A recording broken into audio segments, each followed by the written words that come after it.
भगवान शिव की पुत्री अशोक सुंदरी के जन्म का रहस्य।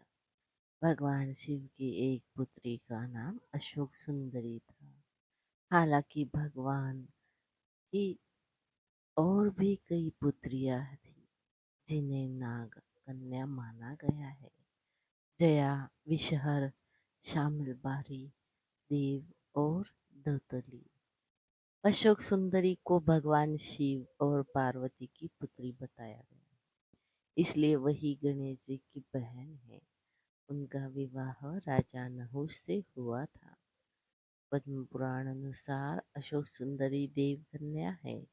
दरअसल माता पार्वती के अकेलेपन को दूर करने हेतु कल्पवृक्ष नामक के पेड़ द्वारा ही अशोक सुंदरी की रचना हुई थी। एक बार माता पार्वती विश्व में सबसे सुंदर उद्यान में जाने के लिए भगवान शिव से कहा। तब भगवान शिव अपनी पत्नी पार्वती को नंदनवन ले गए।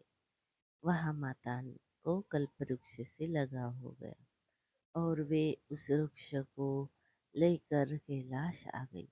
कल्पवृक्ष मनोकामना पूर्ण करने वाला वृक्ष है। पार्वती ने अपने अकेलेपन को दूर करने के लिए उस वृक्ष से यह वर मांगा कि उन्हें एक कन्या प्राप्त हो। तब कल्पवृक्ष द्वारा अशोक सुंदरी का जन्म हुआ।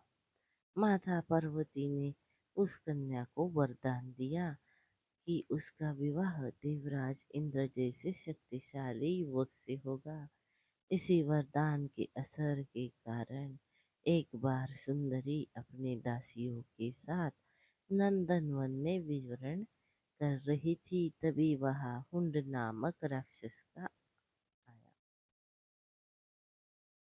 जो अशोक सुंदरी की सुंदरता से मोहित हो गया और उसने अशोक सुंदरी के सामने विवाह का प्रस्ताव रखा।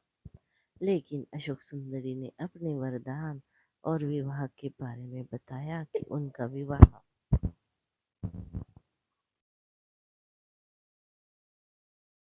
नहुष से ही होगा। यह सुनकर राक्षस ने कहा कि वह नहुष को मार डालेगा। ऐसा सुनकर अशोक सुंदरी ने राक्षस को श्राप दिया कि जा, दुष्ट, तेरी मृत्यु नहुष के हाथों से ही होगी। यह सुनकर वह राक्षस घबरा गया। तब उसने राजकुमार नहुष का अपहरण कर लिया। लेकिन नहुष को राक्षस हुंड की एक दासी ने बचा लिया।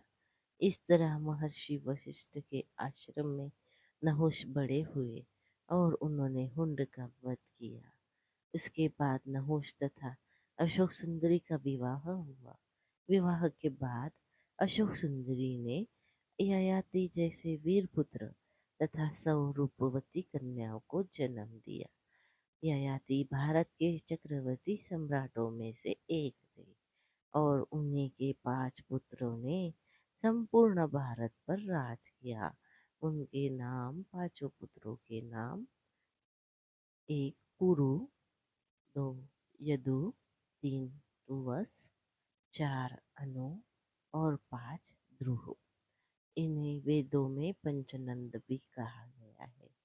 तो दोस्तों, आपको आज की ये जानकारी अच्छी लगी हो तो हमारे चैनल को लाइक, शेयर और सब्सक्राइब जरूर करें।